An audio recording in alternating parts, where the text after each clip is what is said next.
Ngayong araw nga pala guys ay andito kami ngayon sa Motor Trade de La Paz, Pasig City. Bali nung nakarang araw nga kasi ay nag-apply yung bebe ko ng motor niya.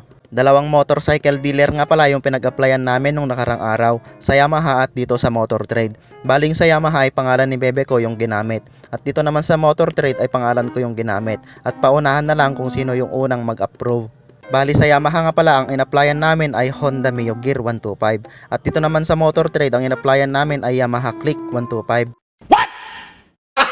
Gago! At ayun na nga, naunang nag-approve itong Motor Trade. Kaya naman ngayong araw ay lalabas namin tong motor ng bebe ko na Yamaha Click 125i. Nice. Version 3 nga pala ng Yamaha Click 125i yung in-applyan ng bebe ko. Habang papunta nga kami dito sa Motor Trade ay nag-uusap kami ng bebe ko kung anong kulay ng motor ang kukunin namin. Pero pagdating namin dito ay bumungad sa amin itong metallic stellar blue. Kaya naman napagdesisyonan namin na ito na lang kukunin namin. Wow naman! At ayan na nga, kinabit na nga ni sir yung koneksyon ng battery. Pagkakabit nga ni sir ay pinaandar niya na agad ito. At pagkatapos niyang paandarin ay sinunod niya namang ikabit itong side mirror ng motor. At habang inaayos nga ni sir yung motor ay inaayos naman nila ma'am yung mga pipirmahan at iba pang mga papeles ng motor. At ayan na nga, binibilang na nga ng bebe ko yung pera niya para makapag down payment na sa motor niya. Bali installment at 3 years to pay nga pala itong kukunin naming motor. Pero ang sabi namin dito sa staff ng Motor Trade, 3 years to pay pero open contract. Para kapag nagkapera daw ang bebe ko sa tulong ng Panginoon ay tatapusin niya daw ito ng mas maaga.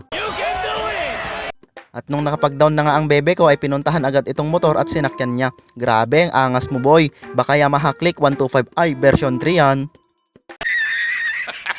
At ayan na nga, pinapaliwanag na sa akin ni ma'am yung mga terms at condition nila. At dahil pangalan ko to, syempre ako ang pipirma. Pagkatapos ko ang pirmahan ang mga dapat pirmahan at ayan na nga, officially enrolled. Gunggong!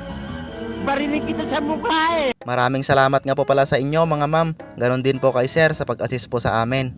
Inabot na nga kami ng gabi dito, pero okay lang basta may uwi namin tong motor ng bebe ko. Pero bago kami umuwi, dumaan muna kami dito sa Mayshell para magpagas. Nagpagas lang kami dito ng 200 full tank unleaded grass.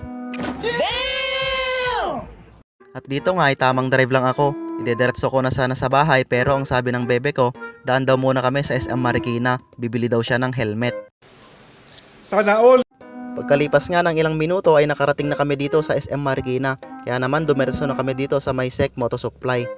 At dito nga ay marami kang pagpipilian na helmet pero kailangan mong pumili lang ng isa. Kailangan mong piliin lang siya. Piliin mo yung mahal ka. Kasi baka makapili ka takke. Nga ko nati Ilocano. Aray ko! Tarantado!